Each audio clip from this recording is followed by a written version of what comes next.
Magandang hapon po mga kaklase. Magandang hapon po Ma'am Roslyn. Ako po si Sofia Zeynar Noval at ito ang aking pabula, si Bubuyog at ang Bulaklak ng Liwanag. Sa isang malawak na kagubatan, namumuhay ang mga hayop at insekto ng payapa.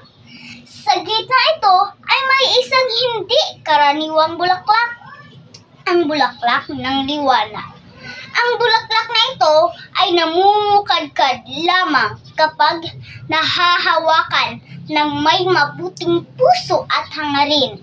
Ito ay nagbibigay ng kakaibang liwanag na kayang gamutin ang mga sugat, pagod at lungkot ng kahit sino. Isang araw, may batang bubuyog ng pangalan ay Bibi. Maliit, makulit at madalas ay hindi sumusunod sa mga nakakatandang bubuyog. Bzz, bzz. Bibi! Sabi ni Lola Bubuyog. Ang bulaklak ng liwanag ay hindi para sa sarili. Ito ay para sa mga nangangailangan. Pero gusto ko lang makita kung gaano siya kaliwanag, sagot ni Bibi habang palipad-lipad. Isang araw, habang naglalaro sina Bibi at ang kaibigan nitong si Putput sa isang puno ng rosas. Nasugatan si Putput dahil aksidenteng napunta sa tinik ng rosas.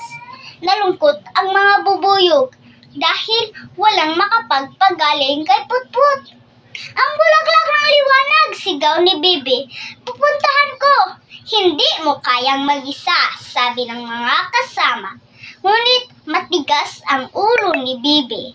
Lumipad siyang mag-isa papunta sa tuktok ng bundok kung saan matatagpuan ang bulaklak.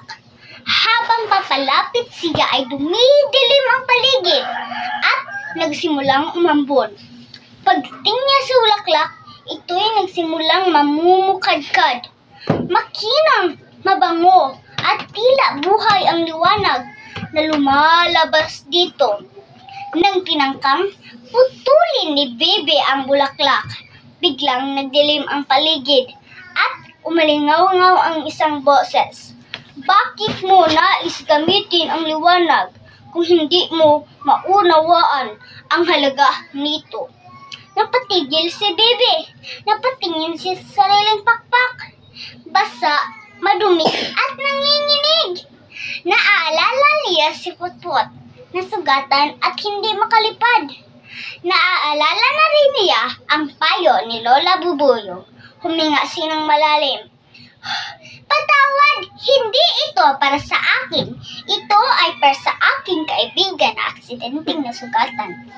Sandaling iyon, sumiklab ang liwanag mula sa bulaklak at isang sinag ang dumaloy kay Bibi. Dahan-dahan siyang inaakay ng hangin papunta sa kagubatan. Pagdating niya sa kinalagay ni Putput, inilapat niya ang isang petal ng bulaklak sa sugat nito. Sa isang iglap, gumaling ang sugat ni Putput. Salamat, Bibi! Mahina, ngunit masaya na wika ni Putput. Aral, ang tunay na liwanag ay hindi para sa sarili. Ito ay para sa mga nangangailangan. Ibinabahagi.